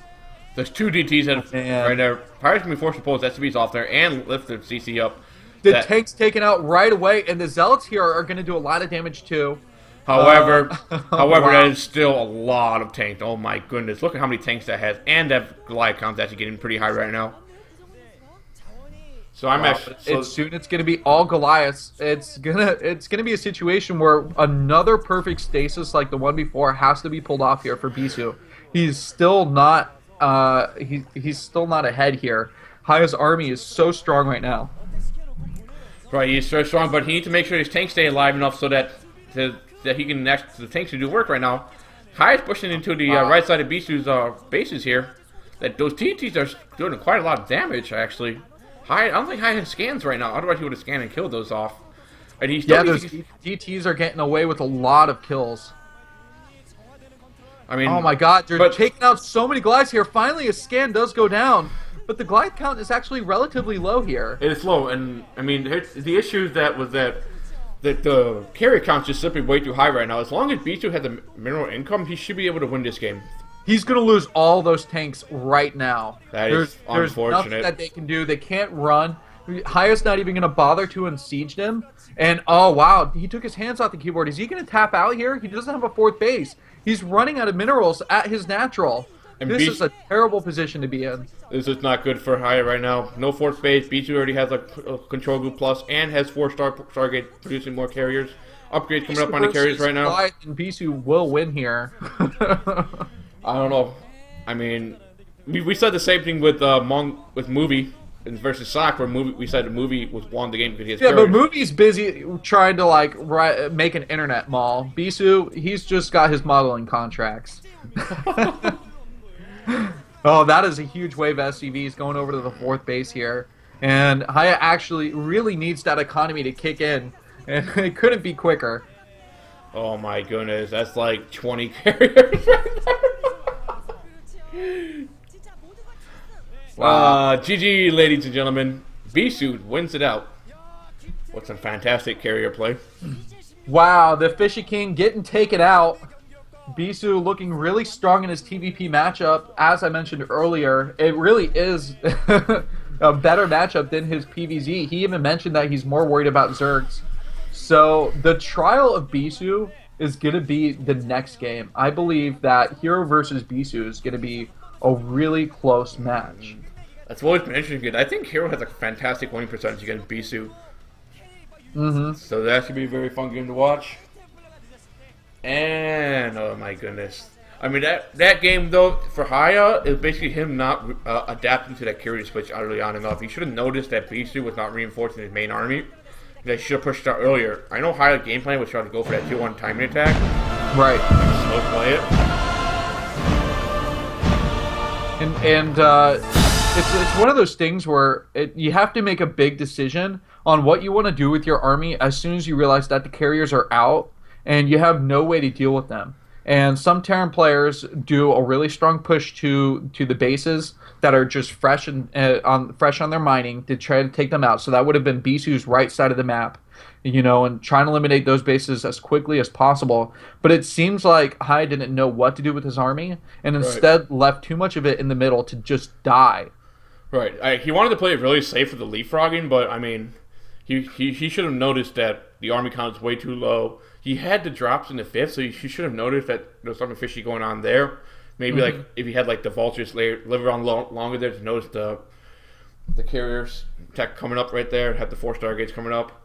I mean, Bisu was playing that by the razor's edge, but once he got the carrier count like up, Haya could do nothing about it. Because Haya had no 5th, Haya had no expansion he could hold on to. He was just playing like I guess you could say like the very standard, boring, like fighting spirit style play. Right. Where you turtle on 3 base, you go for that 2-1, and then you play for the expansions after that, if that fails or whatever happens to it. Yeah, also a huge thing was the fact that Haya lost all those SCVs and was unable to mine at his 4th base. I think if he got that 4th base up and running, we'd still be watching the game for sure. You know, the thing that sucks about that, because I was pretty impressed by Haya getting all those probe kills with his vulture run bys. Like, he had fantastic vulture micro there, just that he wasn't able to take advantage of it nor capitalize on that fact. So we are going to see the next matchups for, actually, I think it's Wednesday, right? Yeah, it's going to be this Wednesday, and there will be no Group A, as mentioned before. Effort withdrew from this tournament, so Sac's going to get the free win from that. In Group B, we're going to be seeing Last versus Killer. Sorry, Olympus versus Killer, and Killer should take a 2-1 stat lead. I guess once he faces Olympus, unless Olympus cheeses him. I don't know. I don't think Olympus can only cheese Terran. I don't think he's cheesing against it. Yeah. So it looks like there might be a 3-way tie in that tournament or in that group, And then we're gonna have Genshi versus Mong on Neo Jade. So that should be a pretty exciting one. But if Mong plays like he did against Free, Genshi doesn't have a chance. Right. And then Hero versus Bisu is going to wrap up Wednesday's matches on La Mancha. So definitely want to be there Wednesday. This is a can't miss. Right. But think about like with 6 Nexus like being producing, Bisu didn't have that when Haya was doing his Vulture run by. Bisu only had like 2, 3, or 4. So he could reinforce quickly. It's just that Haya was getting way too many pro kills regardless anyways. Yeah. I mean, it's just the little things that add up, I could say. Cause like when you're playing the game at this high level, like the little things do matter. Well, thank you all for watching this tournament. This is day 4 of the round of 16 SSL. And if you guys are missing Sale, he will be back soon. As soon as the round of 16 is over, he'll be coming to return, and we will continue our 3-way casts. Are we really gonna do that 3-way cast? Well, it was kind of messy the first time we did it. Well, I have a few things to know. One, that was the first time I'd ever live chatted with Sale ever. Well, and so Sale and I were like getting to know like the feel of each other and each other's humor. We're like you know like when I say stuff like how to respond, because I say absolutely stupid stuff sometimes. You see, and you can work through it. Right. So Sale, you know, we've got Florida humor versus British humor, and so we have to get past that. Yeah, it's a stepping stone. Yeah, it's a stepping stone. But I think people want to hear Sale when he returns. So we'll give the 3-way chat another try and see if we can pull off the cast. If not, then I might back off just because I know that this is the tournament that he's generally casting. Right. But regardless, is the Archon returning Wednesday? Will you be available for the Wednesday cast? Yes, I will be. Okay, guys, then join us midnight on the East Coast. What is that, 1 o'clock or something on the Korean coast? I guess it's kind of an island, so it's all coast there. The peninsula. The peninsula. Oh, yeah, you're right. Not an island, peninsula. I just don't count North Korea as a space. Yeah, but it's still a peninsula regardless. Nah. Yeah, no, like South Korea is still a peninsula. Yeah, I know it is. So the Korean peninsula there. Anyway, guys, come join us Wednesday. It was great to have you all here while we were casting, and thank you, Tasteless, for coming and listening to us. It's cool to have the support of StarCraft 2, and I definitely come out and support you guys while you guys are casting StarCraft 2 yourselves and enjoy your casts. So, yeah. Thanks for watching, everyone. We're going to be closing the stream and the call right now. I'm going to go to sleep because I've been awake since 2 p.m. yesterday, so I'm pretty tired right now. Like you know, I made a lot of mistakes in my cast today, so I'm not quite happy about that. But other than that, the games were pretty good. So the VODs will be up whenever they get exported to YouTube. Check Team Liquid for the updates on those. Make sure to post in the thread for recommended games so you let other people know what to watch. And we're going to be calling it a good night, morning, afternoon. So thanks for watching, everybody, and we'll catch you around Wednesday. Peace. Peace. All right, I'll catch you later, man. Get some sleep. I will.